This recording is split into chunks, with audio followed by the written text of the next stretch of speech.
As you know, we read today about Yosef and his brothers, and how Yosef is able to wholeheartedly forgive his brothers for all the evil they did against him because of his great faith in God. But tonight's story is very much related to the power of forgiveness. Going back 200 years ago, times of the Alter Rebbe, there was a young man, I believe his name was Kasriel. He had been married for 20 years, and he and his wife were not blessed with children. And he busied himself with his business. He was extremely wealthy, extremely busy, and he could distract himself at least during the daytime, but not so with his wife. And she pleaded with him to go and get a blessing and do something, and finally he went to the Maggid of Koznitz. His name was Rabbi Yisrael Hupstein, a great tzaddik of the time, known to have amazing vision, as in to see what's hidden and to see beyond time and place.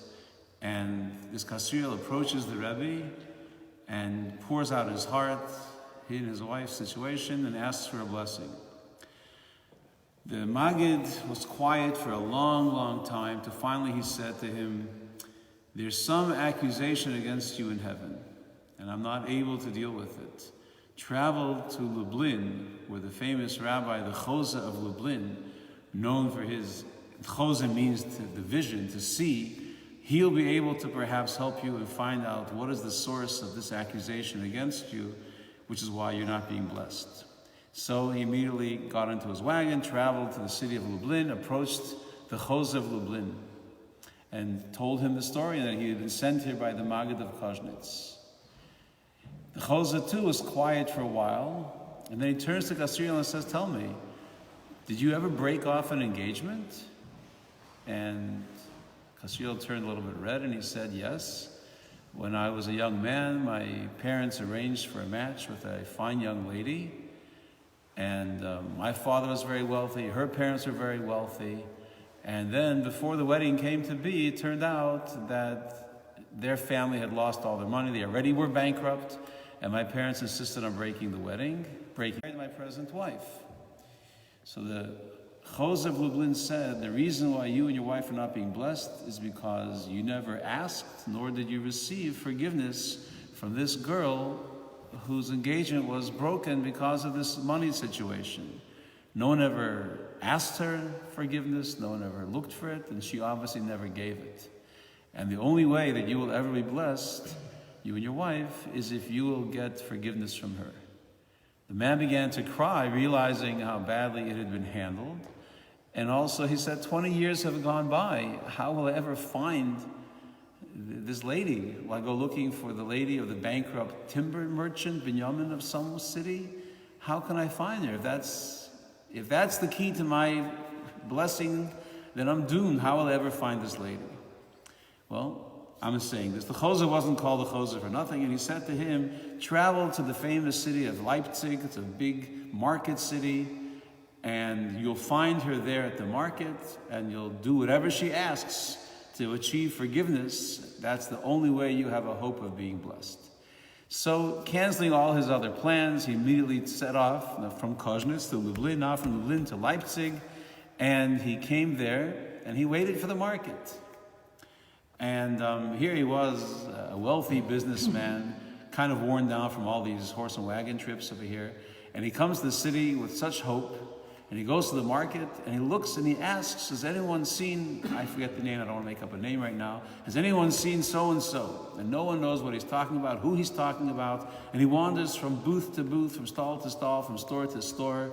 And the market's like a week long. And one day goes by, 2 days go by, 3 days go by.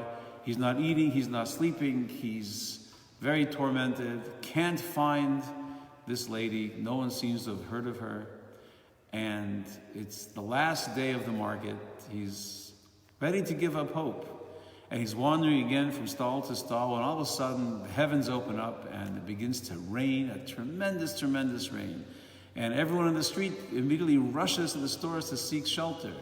So he goes into a store, and shortly after he goes into a store, a lady walks in, and it's kind of crowded in this store, so he moves back to make room for this lady. They shouldn't be exactly touching.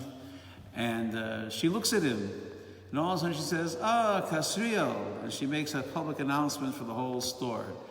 20 years ago, he didn't want to stand with me under the chuppah, and now he doesn't want to even stand next to me.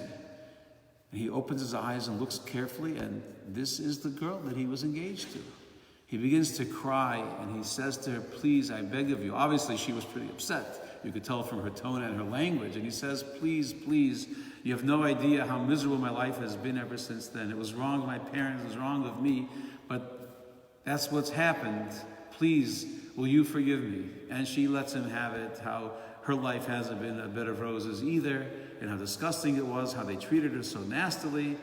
And he again, with a really contrite heart, he begs her to forgive him. And she says, there's nothing you can give me that will make me happy, nothing I need from you. I'm willing to forgive you on one condition. My brother is in a situation where he needs money to marry off his daughter, and he doesn't have any money. If you will go and give him 300 ruble, I will forgive you. So he's delighted by the opportunity that she's going to forgive him, and he says, tell me your brother's name, where he lives, and I'm headed there. She gave him the name of the village, and as soon as he could, he gets into his horse and wagon, and away he goes. Another very long, difficult journey.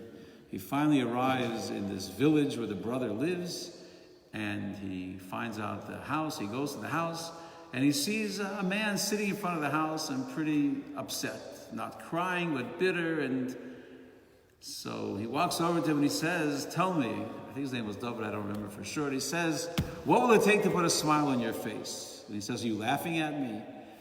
The nobleman just dismissed me from my position, so now I don't have a job, I don't have any money, I have a wedding to marry off my daughter in a short amount of time, and I'm totally without a penny to make the wedding.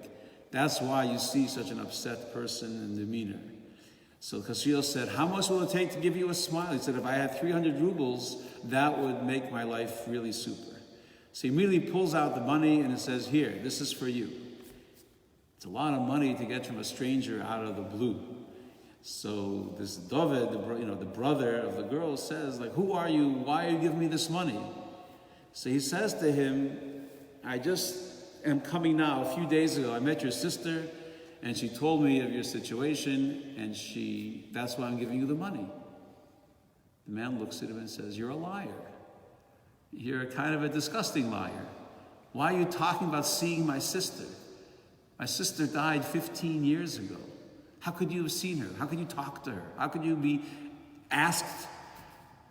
Kasriel's jaw drops to the floor. He says, what do you mean? I saw her in Leipzig at the market. He began to describe what she was wearing, what she looked like, and he says, the brother said, that's exactly what she was wearing the day she passed away. But she passed away 15 years ago. So what are you talking about? At this point, Kasriel tells this guy the entire story, the Maggid of Koznitz, the Chozeh of Lublin, the marketplace at Leipzig, meeting her during the rain shower in the store, and how she said, if you'll go here and give the money, that will give you my forgiveness. So the brother said, I don't know what's going on, but I'll be glad to take the money because I could use it. Kasriel gave him the money, left with his blessings, and 9 months later, he and his wife were blessed with a child.